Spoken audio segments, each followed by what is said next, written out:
At the dawn of the great SUV age, just after the original Ford Explorer crawled out of the petroleum ooze and began to rule the roads, Land Rover brought its Discovery stateside.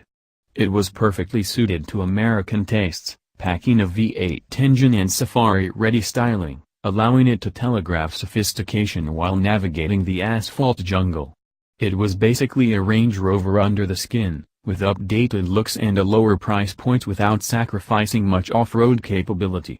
For the next 23 years, the Discovery evolved into softer and softer forms, leading to the BMW i5 Discovery 2, the LR3, and then the LR4 that directly preceded the 2017 Discovery.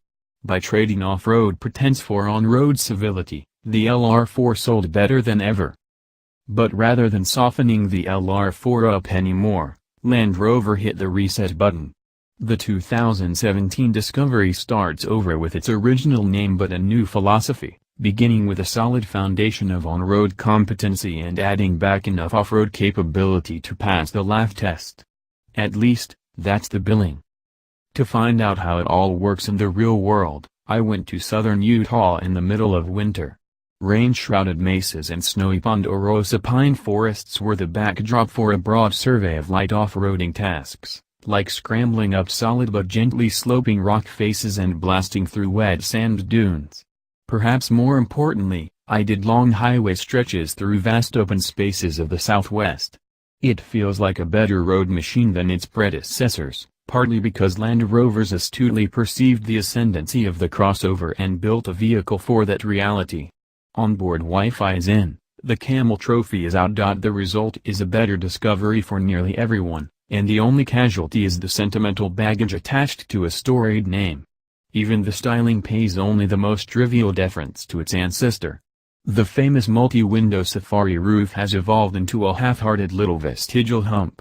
The clamshell hood is a more successful adaptation of an original Discovery design feature, spilling down into generously flared fenders and a couple of lovely steps. On the rear hatch, there's a familiar asymmetrical license plate relief and sexy, slim taillights. They do a bit to relieve the eye of the tucked-in hindquarters, which tumble inward from the rear wheels.